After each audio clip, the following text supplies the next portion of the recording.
Wick's GTO! Fun.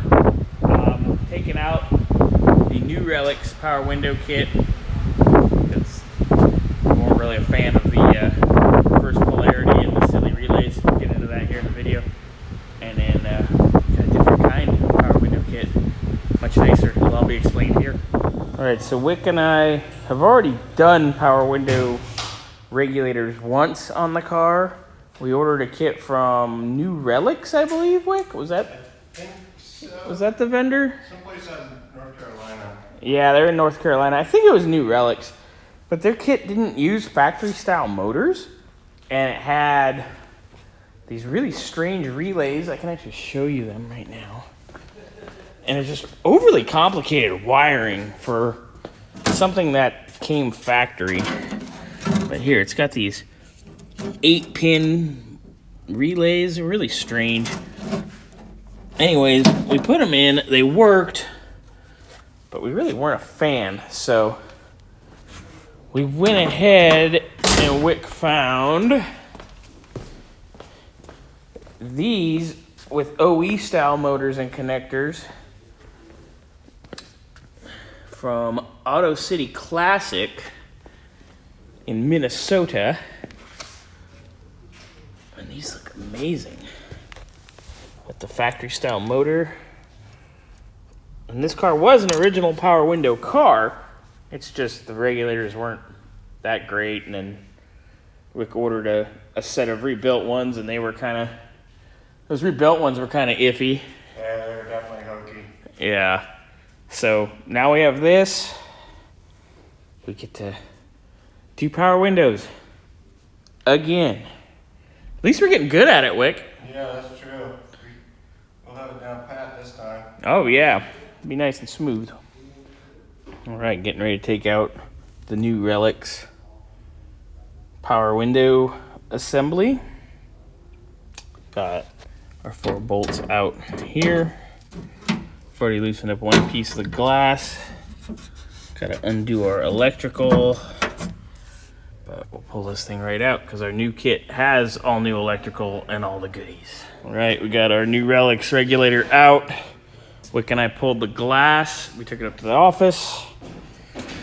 So now we got to omit our Nu-Relics silly wiring with those goofy relays. Away we go. Passenger side, window regulator, these 4 bolts here,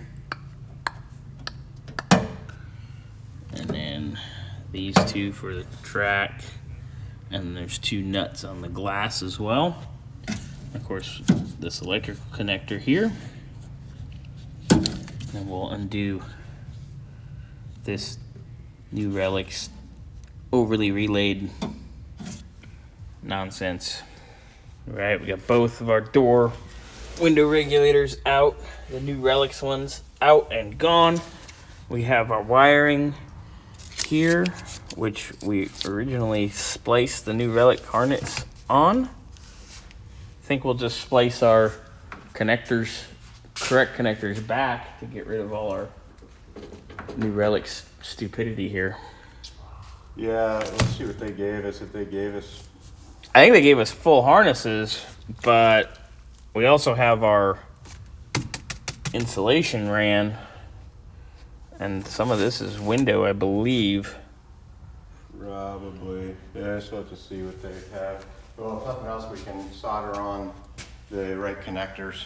Yeah, that's all we got to do, I think, because that's all we did was we terminated the original connectors to splice into the Nu-Relics headache. This is silly. Why would you do this? Nu-Relics, they acted like they were the only game in town.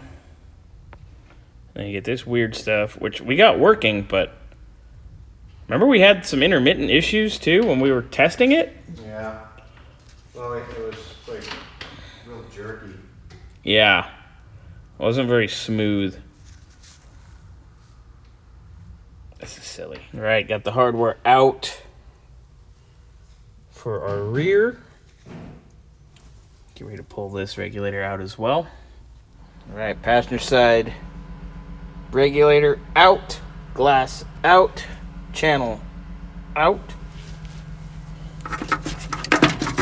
Of course, we do it glass first, then channel, then regulator, because when you assemble, you go regulator, channel, glass. All right, driver's side rear quarter window. Disassembly time. Take out the stop first. Unbolt the regulator, unbolt the track.